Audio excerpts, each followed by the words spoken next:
Bonjour Jean-Christophe. À nouveau, merci d'être venu ici poursuivre nos entretiens à l'Ordre de la Libération.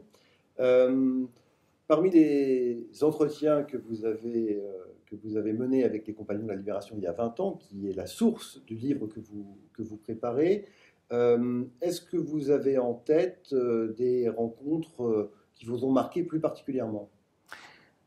Alors, comment dire ? De manière générale, sur les 130 compagnons que j'ai rencontrés, il y a évidemment des grandes figures très connues. Donc c'est presque un plaisir très égoïste de rencontrer une figure de l'histoire. Donc Chaban, Mesmer, Klosterman, Massu, des gens comme ça. Mais ce sont des gens qui avaient beaucoup témoigné.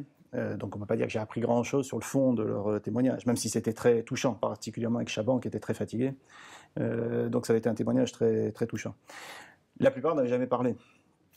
Donc je me suis retrouvé vraiment avec une primeur, une primauté de témoignages exceptionnels, donc j'en étais très flatté.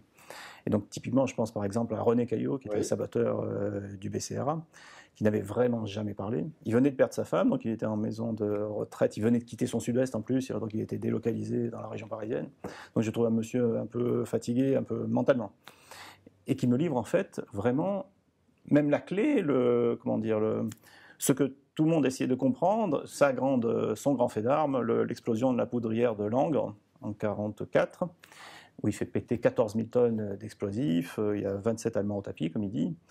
Et il me dit textuellement, ça avait été très touchant, vous allez être la première personne à laquelle je vais expliquer comment en fait j'ai organisé ce sabotage. Donc ça tombait sur moi. J'en étais évidemment très très flatté. Il y avait vraiment une volonté de transmettre. Voilà, un vieux monsieur, je ne sais pas s'il a eu des enfants, je ne sais plus. Enfin, donc auquel il n'avait jamais parlé, parce qu'en fait il a été au BCRA, ensuite il a été au SDEC. Donc il avait cette culture du secret. Et donc voilà, 50 ans après, il faut quand même qu'il le livre avant sa mort. Il est mort très peu de temps après. Et donc ça tombe sur moi. Mais ça a été le cas également avec Marcel Suarez, qui a été également un agent du BCRA. Qui était connu parmi les compagnons comme étant le compagnon qui avait tué le plus d'Allemands de ses mains. Oui. C'est l'humour des compagnons.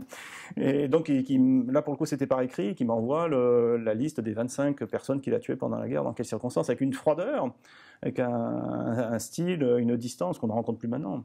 Bon, évidemment, maintenant, on ne tue plus personne, hein, les guerriers ne tuent plus personne. Mais donc, en l'occurrence, voilà, il se livre. Ça, évidemment, c'était très touchant. Ça tombe sur moi, en quelque sorte. C'est pour ça que ces témoignages ont véritablement une importance très grande pour l'histoire, pour les historiens et pour les chercheurs qui travaillent aujourd'hui et qui travailleront dans le futur. Oui, et ça comble des trous. Mais il y a des épisodes, pour revenir à René Caillot, on ne comprendra plus la poudrière de Langres, l'explosion, de la même façon avant et après. Merci beaucoup Jean-Christophe. Merci Vladimir.